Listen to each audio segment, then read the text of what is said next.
We welcome you once again to the Aggie Town Hall presented by CHI St. Joseph Health. It is the official healthcare provider of Texas A&M Athletics. I'm Mike Wright. Thank you for making us a part of your day and for your interest in Texas A&M. Joining us, voice of the Aggies, Andrew Monaco, Will Johnson from 12th Man Productions, and of course our AD, Ross Bjork. First question up belongs to you, Andrew Monaco. Mike, thank you very much. Howdy, everyone. So glad that you are with us once again. And Ross, this comes from Sutton Turner, who used 12thman.com/Ask Ross, Fighting Texas Aggie class of 1993. Two-part question.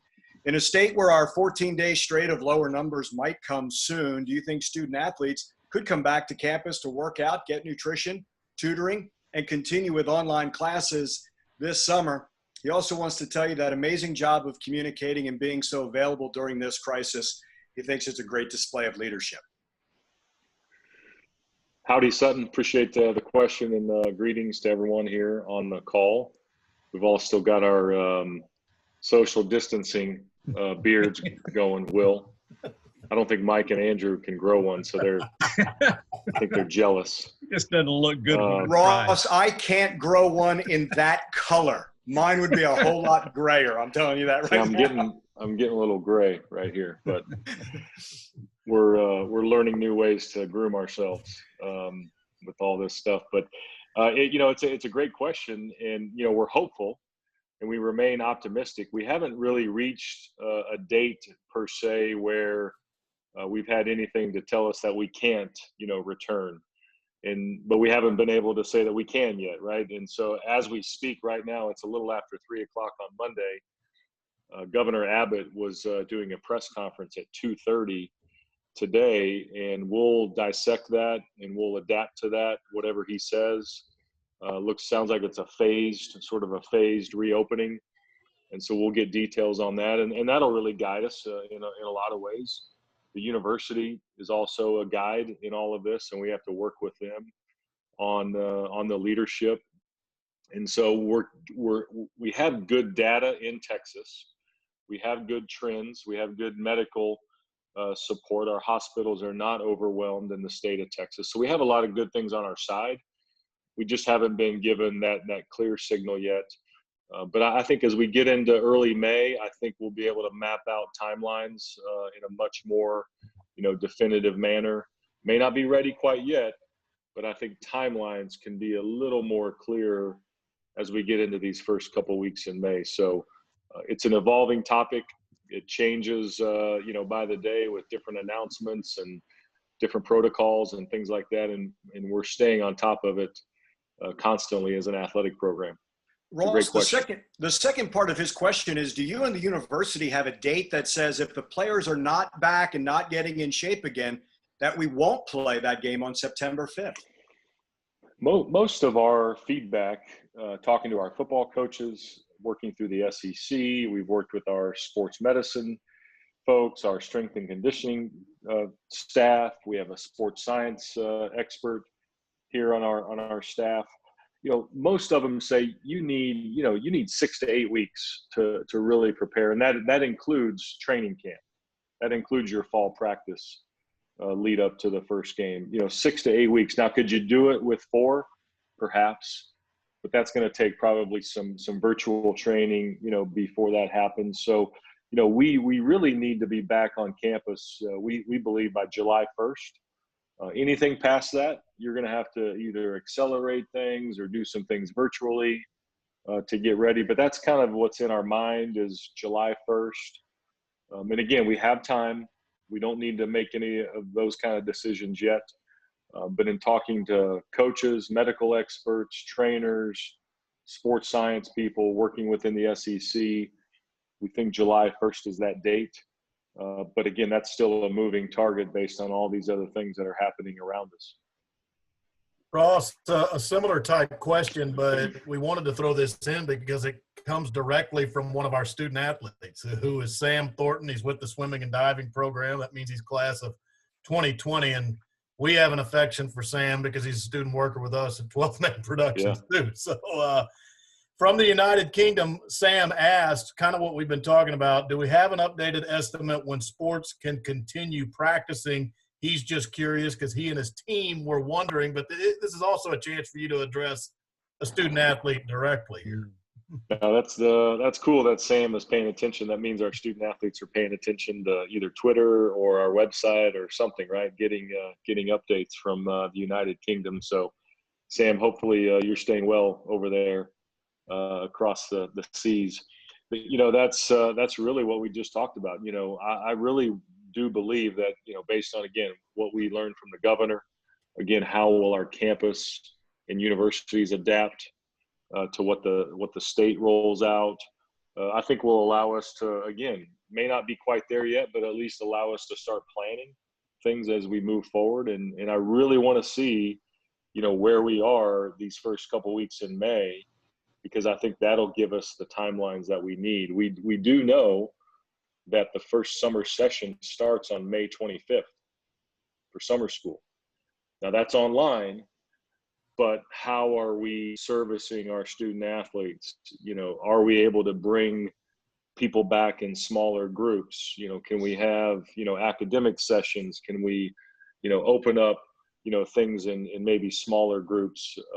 Those are all the things that are still evolving. So let's see where we are the first couple weeks in May. Let's see where we are when summer school, does start that first session. Let's see where we are as a state, as a region.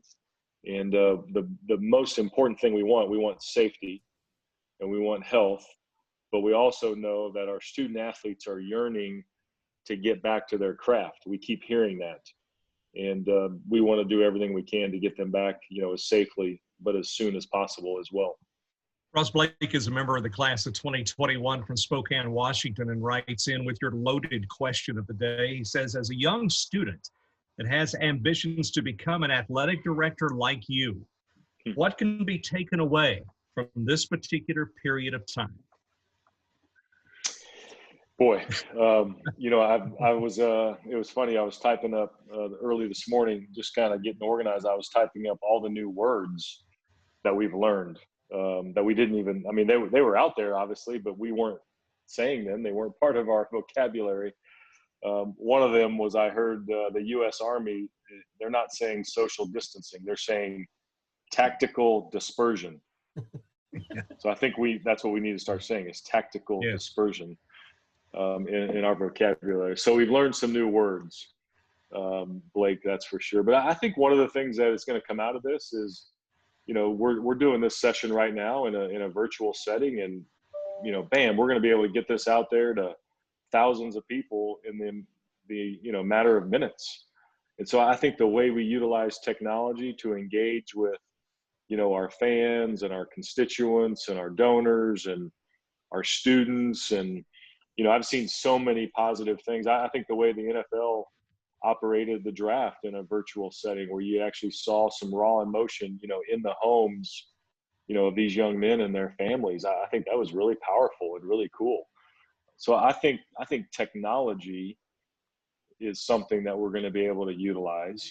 And then I do believe that we are missing that human contact, right? And we need that, I think that's part of being a human being, is being able to see somebody, look them in the eye. So we do miss that part of it.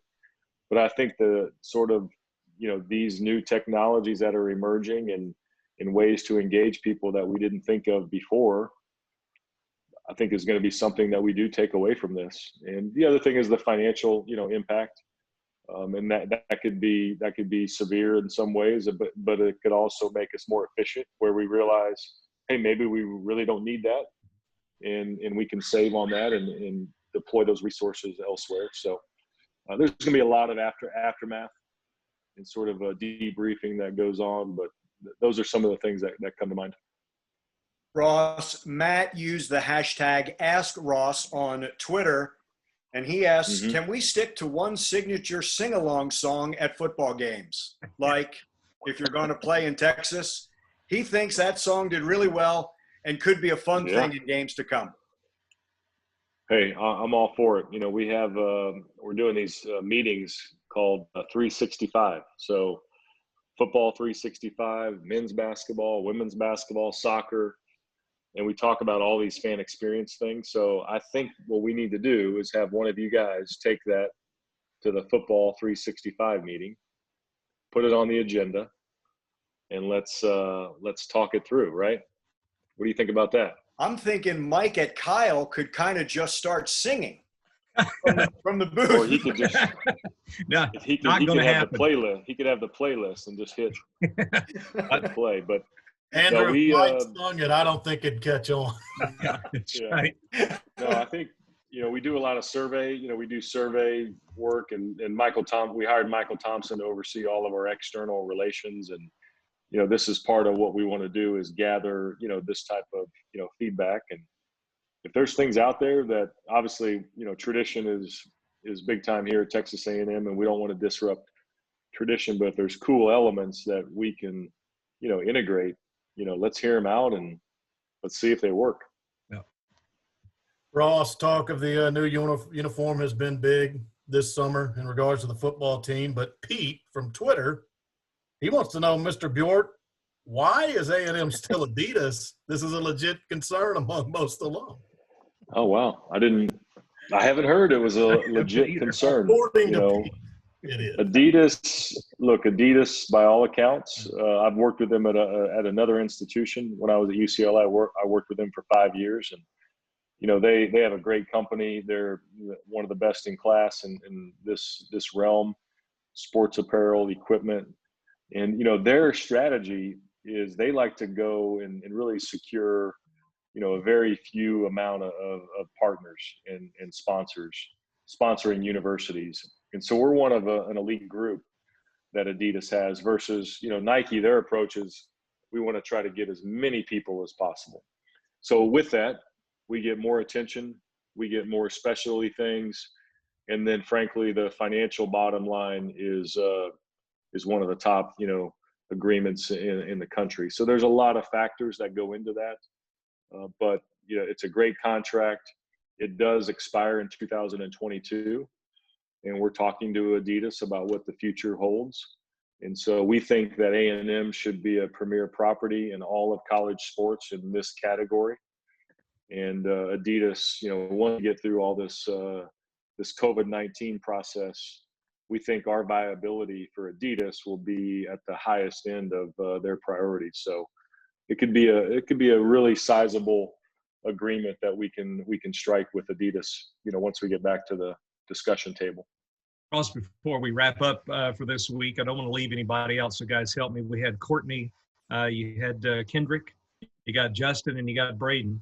Yeah. And, man, those two receivers were in a big bevy of talent there for the season. But, Ross, we got to give our shout out here. I think that whoever and the teams that got Justin and Braden, man, they got bargains in that draft. Congratulations to all four, but those two were two of the best bargains left in the later rounds. Yeah, it was really cool listening to Mel Kiper talk, really Thursday night a little bit and Friday about Justin and saying that he's out there.